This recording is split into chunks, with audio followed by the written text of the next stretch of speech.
Tervetuloa testikeittiöön. Ohjelman tarkoitus on testata lähituotteita ja antaa sinne kotikeittiöön vähän uusia vinkkejä. Tänään testataan Sorrin salaattisekoituksia. Todellinen lähituote turkulaisille vain 8 kilometriä kauppatorilta. Jaha, katsotaan mitä pussi on syönyt. Yes. Eli tässä on tää gourmet-sekoitus. Nopeasti aukeaa, valmiiksi pesty. Ja kato Sakki, kuinka tästä tulee yhdestä pussista. Voisi nopeasti heittää vaikka 5 hengelle. Tää on rakenteeltaan niin vahva salaatti. Mä ajattelin, että mä teen pääruoan poikkeuksellisesti. Mites sä? Luulen, että lähden hakea salaatin lihavuutta käyttötarkoitusta ja teen pikaisen smoothien. Pikaisen? Pikaisen. Alright, eli pistää kisa pysty. Käy.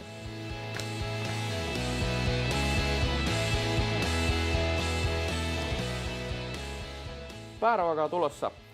Eli salaatin kanssa mä ajattelin tehdä tämmösen lämpimän lisäkkeen ja sen kanssa paistaa hyvän lehtipihvin. Lähdetään käymään läpi vähän noita raaka-aineita, mitä tulee tuohon päälisäkkeeseen. Eli pekonia, kirsikkatomaattia, valkosipulia, punaista chiliä ja tuoretta kurpitsaa. Eli oliiviöljyä pannulle. Ja ekana on hyvä laittaa valkosipulit ja chilit pannulle, koska ne tuo paljon makua tähän ruokaan, kun niitä paistaa aluksi. Yleensä muutenkin on tärkeää paistaa mausteita, joko voissa tai oliiviöljyssä, koska niistä lähtee maku ja ne on rasvaliukoisia kaikki mausteet. Sitten lisätään kurpitsaa.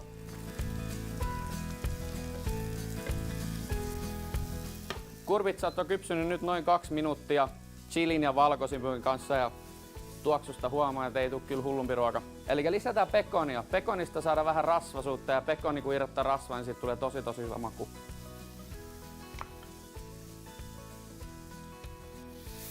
Pekoni alkaa olla paistunut ja nyt siirrytään lehtikaaliin.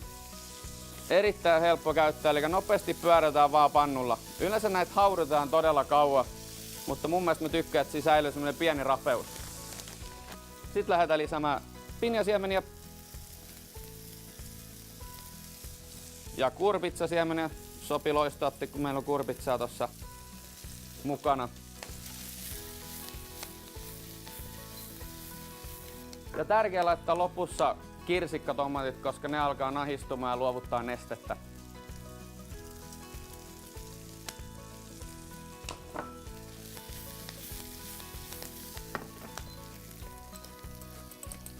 Vähän pippuria ja suolaa.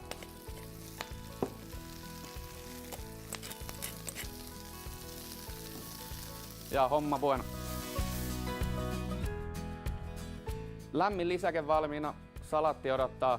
Paistaa vielä pihvi. Aika on mennyt 7 minuuttia, että veikkaa, että tulee karvas tappia, mutta pitää nopeasti paistaa tätä pihviä. Ei tämä meidän smoothie-poika pääse sitten kettuilemaan. Kuuma pannu, ihan vaan 30 sekuntia per puoli. Laitan molempi puoli vähän suolaa.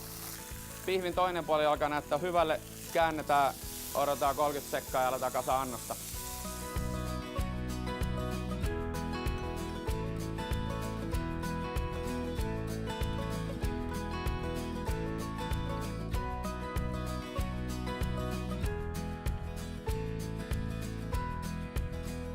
No niin, Jesse sai pääruoan valmiiksi ja näyttää siltä, että jäi reilusta salateista hiukan ylittäkin, niin käytetään ne hyväksi nyt tohon pikaseen salaattismoothien.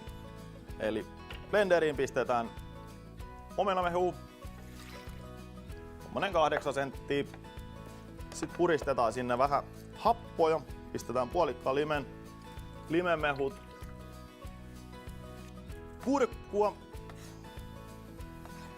tilkka sokeria ja sitten pistetään tosta gourmet salaattimiksiä. Tommonen 5 lehteä. Ja sitten lehtikaalia, mitä tosta pääruoastakin jäi ylitte. Muutama jää. Ja sit laitetaan vaan blenderi käyntiin. Kaikki aineet sekaisin kivasti.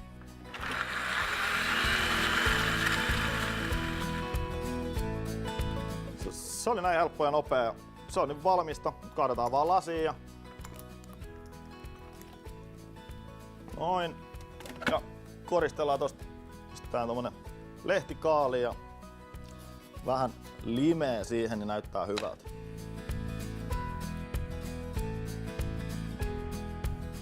Myönnän tappioni. Jäi 5 minuuttia jälkeen. Mut hei, nyt testa mannosta. Miten mahdollisesti ollaan pärjätty tänään. Sä voit sama ottaa tosta voittojuoma salaattisekoitus smoothiin. Ai että raikas. Hyvä happo, tuossa tulee varmaan tuosta limestä toi happo. Oikein hyvä. Tosi täyteläinen ja tosi hyvä toi salaatin rapeus. Joo, siinä on kiva, että lämmintä salaatin kanssa. Et yleensä ei käytetä lämmintä hirveästi salaatin kerran. Mut hei, mun mielestä tänään oli aika loistava testipäivä. Kyllä, toivottavasti nyt on saatu kotikeittiönkin vähän lisää uusia ideoita salaatin käyttöön.